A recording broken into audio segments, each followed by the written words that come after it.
Ils se sont tous mis à faire l'œuf. Oui, tout le monde fait l'œuf maintenant. Il ne s'agit pas d'une transformation de l'homme en une cellule résultant de la fécondation, mais d'une méthode de descente à ski. En faisant l'œuf, on va très vite. C'est du moins ce qu'on leur a tous dit et ce qu'ils ont cru.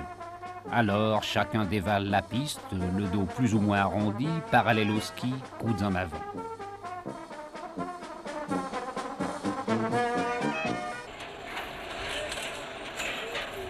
Pour descendre, il faut d'abord monter. Mais ce n'est pas ces skieurs-là que nous sommes venus voir. À Kitzbühel, en 1960, Du Villard remportait la descente. À Sceaux-Vallée, c'était Jean Voarnet. Guy Périllat au Lauberhorn et à Kitzbühel cette année remportait la descente. En un an, toutes les grandes descentes, épreuves reines des compétitions de ski, ont été remportées par des Français. À cause de cette fameuse méthode de l'œuf. Mais quelle est cette méthode? C'est la question que nous avons posée à Jean Voarnet, champion olympique et initiateur de la technique. La position de l'œuf, on l'appelle d'ailleurs aussi la position Jean Voarnet. Mais l'œuf, c'était sans doute plus simple, comme celui de Colomb. Nous sommes venus ici à Morzine vous trouver pour avoir des explications très précises sur la méthode de l'œuf. Cette méthode qui a déjà été décrite en 1956. Comment a-t-elle été en somme inventée, peut-on le dire? Elle n'a pas été inventée, c'est comme beaucoup de sciences d'ailleurs, expérimentales. On peut considérer le sport comme une science expérimentale et c'est en somme au fur et à mesure de l'entraînement de tous les coureurs que peu à peu une nouvelle position a pris naissance. Et je n'ai jamais fait que réunir les différents éléments pêchés sur les meilleurs des coureurs pour en arriver à une description. Ce n'était pas donc une invention, mais une simple description. Oui, c'est vous qui avez contribué à la mise au point et à la définition de cette méthode qui a été ensuite dessinée et démontrée dans un livre, n'est-ce pas? C'est ça, oui, en 1956. Oui. Bon, voilà pour les principes et l'origine. Maintenant, sur le plan pratique, Jean Voarnet, cette méthode de l'œuf, ça se résume à quoi? Voulez-vous nous l'expliquer vous-même? Oui. Et le corps doit chercher à être extrêmement aérodynamique. Par conséquent, les bras viennent se mettre en étrave devant la figure. La figure doit être très basse. Les jambes suffisamment écartées pour bien laisser passer l'air, en même temps que pour assurer la stabilité du corps. C'est-à-dire que même s'il y a un déséquilibre d'un côté ou de l'autre, il y a toujours un ski qui porte de façon parfaite sur la neige. Alors voici en somme cette position.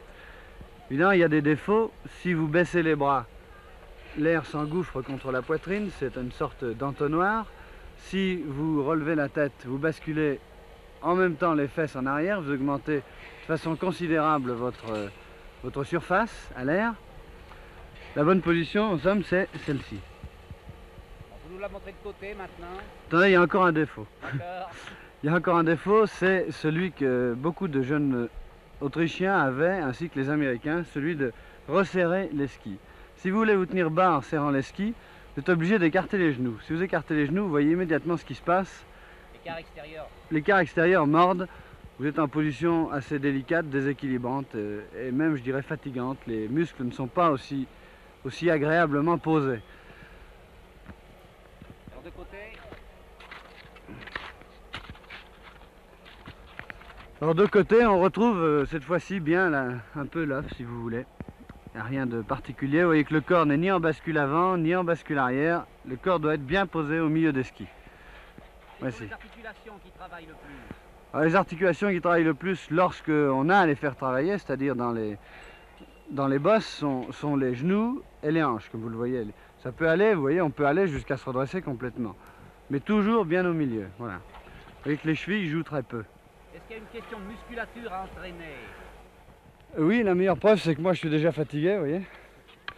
Et parce que j'ai pas d'entraînement du tout cette année. En principe, on s'entraîne pendant tout l'automne en courant, en descendant les montagnes, par exemple. On descend en sautant, on descend avec des grands pas, avec des petits pas, enfin. Il y a toute une série d'exercices qui sont extrêmement fatigants et qui endurcissent la musculature. Cette fois, c'est sérieux. La méthode de l'œuf en action, la voici. À l'entraînement, c'est ici le cas, les skieurs dévalent la piste à 80-90 km à l'heure.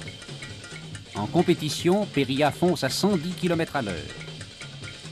2 ans d'entraînement pour pouvoir descendre de cette façon. Et tous les champions n'y arrivent pas. Alors, même si vous ne pensez pas y arriver, regardez toujours, c'est quand même joli à voir.